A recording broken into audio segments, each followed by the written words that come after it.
Sasic. I'm with Next Best Picture. Hi, Benedict. How are you? I'm good, thank you. Is it Emma or Ema? It's Emma. It's Emma. Hello, Emma. Yes. Nice to meet you. And very nice to meet you, too. Oh, I like we both have our sweaters on today. We're Both ready. a bit monochrome as well. We're going there. We're getting there, yes. Thank you so very much for your time today. I have to imagine, first of all, what a all-encompassing journey you take us on in this film. Quite a heavy journey at times. Yes, for sure. I have to imagine as an actor, too, that a project such as this maybe sometimes weighs heavy on you, maybe even gives you a bit of a therapeutic journey in the process as well. How do you kind of reflect on this project at this point? Yeah, well, very, very much a cathartic experience, I feel. Very therapeutic, as it should be for an audience, having that connection to it. And, you know, it's a job as well. You have to get the day done. You have to look after elements that aren't in your control, or the compromises of, you know, the animatronic on Crow making a lot of noise or not working, or the kids not wanting to play ball, or, you know, whatever the pressures and necessities that are born out of that a small indie on a very low budget create. But everyone on this was connected to the story in one way or another. They were doing it because of personal experiences of the same part of the human condition, or a relationship to the work that spoke to them in one shape or form or the other. And you know, this is a very iterative piece that Max Porter wrote, you know, a good 11 years ago almost now, and I read it then and was blown away by it and saw it as a piece of cinema, as I often do when I'm reading a book, but not necessarily knowing how it would form or thinking, right, we'll have to make this into a film. It's just my way of reading, I guess. But it's so visual, its language is so rich with onomatopoeia, it just feels very visceral when you're reading it. And, it's as visual as it is crunchy on the ear and all the other senses. And and then you just, yeah, is it a heavy lift? Yeah, because it's the responsibility of bringing that to the screen, and it's working with all the elements that we had. And yes, grief is a very strange and dark and heavy place to occupy, but it also comes with great rewards, bizarrely. This understanding that it is something that we have to contemplate and be with and eventually live with and cope with by accepting. All of these things are sort of played out in Dad's journey in the film. And it's interesting, I often have to do deep dives in my psyche to kind of get near the emotional state or understanding of a character. This one was all about protecting my psyche and just disassociating and moving away from it at the end of the day so I could shed and recover in order to come back into the fight of it the next day. Yes, because your character alone has to go through quite a lot. One of the most difficult journeys that a partner, a father, any type of person has to go through. So I'm glad that you protected yourself in that process as well. You brought up so many interesting elements that I want to talk about, but specifically with grief, we all go into grief never really knowing how it will affect us, what our journey will go on. Right. I am curious about yourself. We don't have to dive into any specifics or anything such as that, but maybe the idea of grief that you had going into this project and maybe what you may have gained through that journey as, you know, kind of moving on in life. Oh, that it's its own thing and it surprises you. And that it's as playful and violent and unexpected years down the line as it is in the beginning. And I think it's also very important. I mean, the chief lesson I learned, not that I don't, because I'm an actor, so I guess I'm pretty fine with being vulnerable. It's part of what we do as storytellers. We have to be. But I think there's a really eye-opening moment with a therapist where the dad has instinctually wanted to protect the children from the chaos of his emotions and how overwhelming they are and how overwhelmed he is. And he's sort of getting it all wrong. He's sort of giving them a lot of free rein. He's not imposing structure and some kind of boundaries. And he's hiding away his grief, which is just boiling up and then erupting into the lack of structure with sudden ill temper. Yeah. And it was to see that, no, it's all right to be quite firm, even though these children are going through a really traumatic time, because they still need to have boundaries, as all children do. all adults sometimes as well, I would say, but specifically through childhood, it's important to give them definition, make them feel secure, but also to show them vulnerability, to show them you're not coping. And I think, that's a massive thing about male grief, which was one of the draws of doing this piece for me as a piece of cinema, was to bring this into the culture again, as Max's book does so brilliantly, and as the play did so brilliantly, and other iterations. Again, it is a very iterative piece. There's just so many different versions of it boiling away, including hundreds of translations of it in different languages, and therefore Crow is a different culture in southern Spain to where he might be in, Japan, for example. Which is fascinating, all of that.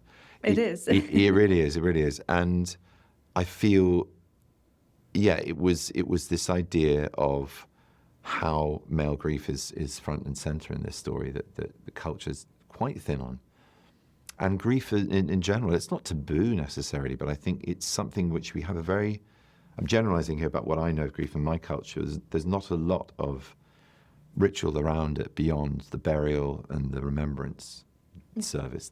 That's kind of it. Like, where does all that remembrance go afterwards? And I think it's really healthy for people to sort of examine that and think about what that could be and what would help.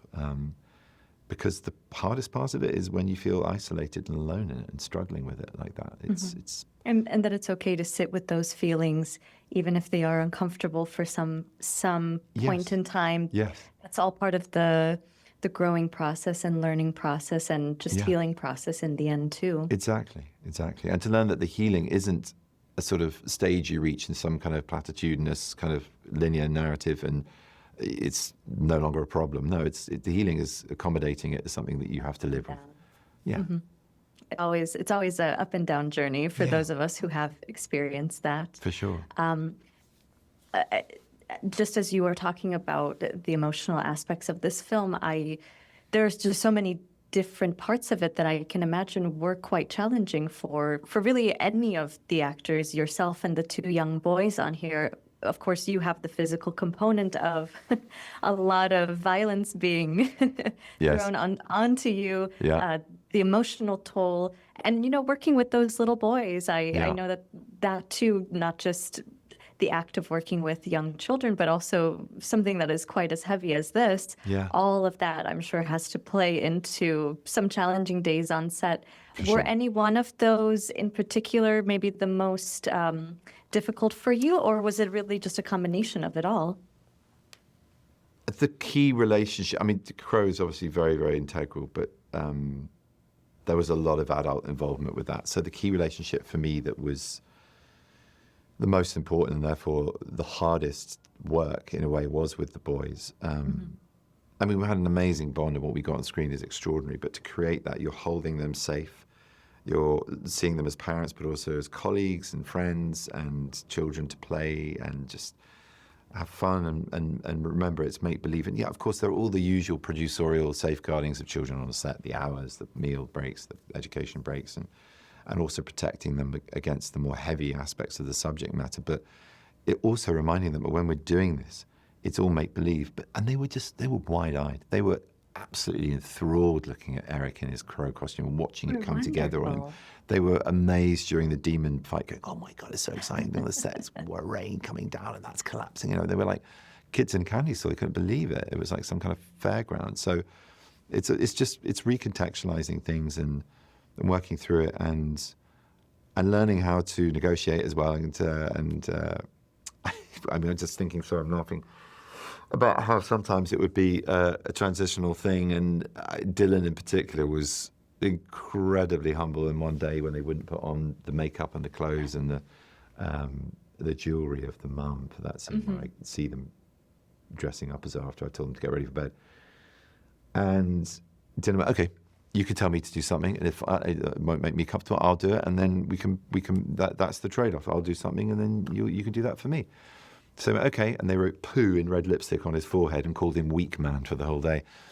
So I don't know there are many directors that would get the shot by going to that. Truly humble That's you. true. Yeah. But yeah, it's a story about vulnerability. So Dylan was very comfortable with that. I love that, and truly no better way to in general, work with children than to really get on their level. Let's have a little bit of playtime if a we little have bit, to. yeah. And there were breaks, and there were games of football and cricket in corridors, and there was a Ninjago Of course. pirate ship that I bought them that was fun to sort of play with and build. And we had a really good time with them. They were extraordinary. They really were. But from the point of difficulty and responsibility, that dynamic is so important. And there was so much where Dad, like I said, in leaving them to have a bit more freedom, then coming crashing in with, you must stop making this noise and tidy up, the kind of anger, the kind of spurts of loss of control, which is very familiar for a lot of parents. But it in this extreme, it's really, really, it's hard. And the beautiful dynamic that splits them apart, and then you get their point of view, and they see their dad in a different way, and he was very distant and absorbed in his work and lonely, and you see him just sort of staring catatonically. All of that slowly morphs into a moment where he thinks he's lost them. It triggers his grief about the loss of his wife. He gets cross with them and apologizes. I just miss your mummy. And they're around him, and they're back, and they're together. And from that moment on, it's all been about actually that journey of bringing them back together.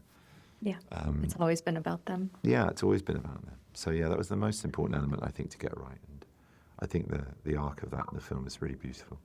It is, yes. And you already answered one of my questions, which was, what does it look like for you to play opposite, scenes with the crow? And so there was an actual animatronic that you were getting to you've got him in your alongside. backdrop behind you. I mean, it was weird. I guess it's another weird day at the office for someone who's used to the Marvel Cinematic Universe, where there are real world analog elements mixed in with a whole load of stuff you don't see until you're in the movie theatre. But this was far more analog.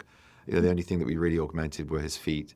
So we shot him many different ways, and I had the whole thing in front of me all the time. The noises, this brilliant actor Eric Lampere playing him underneath a skilled mime and clown artist who had been trained at Lecoq in Paris, and he was so invested. I mean, his script was a work of art, and he heard that David Thewlis was our hope for the voice, although David hadn't signed on to it. So he was doing a David Thewlis impression to try and help us feel that David was on set at the time.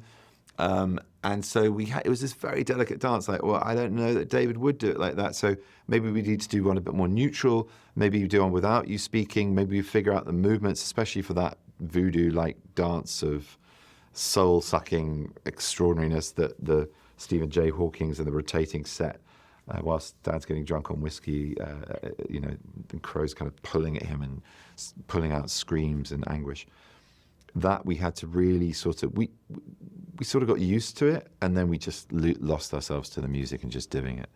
And Eric's a really responsive, incredible collaborator, and he's got this huge weight on his head. I mean, the whole thing was a huge, really big undertaking for him, and he was phenomenal. Mm-hmm. And then we know in the edit and in discussion on the day, we may see it full here or too overly lit, and it may just be an impression or a shadow or a silhouette or David's voice, or it may be the full antagonistic and claw-like touching and tactile reality of this monstrous 8-foot thing being in a small South London flat. This is it's a looming presence, and then with David's voice over it too. I was going to ask too, did you have David's voice always playing on set? So it doesn't seem like it. He was cast. He was confirmed. We cast him in our minds, but he was confirmed only after he'd seen the film. That's when he said, "Okay, I'd love to do it." So we were hoping that it would be him. He's so singular, and we both, Dylan and I, heard it as him, especially being inspired by his work in Mike Leigh's Extraordinary Naked. So yeah. It was always a hope that he would do it. So. Yes. Well, I congratulate you on being able to stand up to this creature, because that is a lot. Thanks very much. Thank you. Thank you very much for your time, Benedict. You're welcome. Time is up, but it was a pleasure to chat with you today. Likewise, Emma. Thank you very much for your time. Thank you. Have a great day. Thank you too.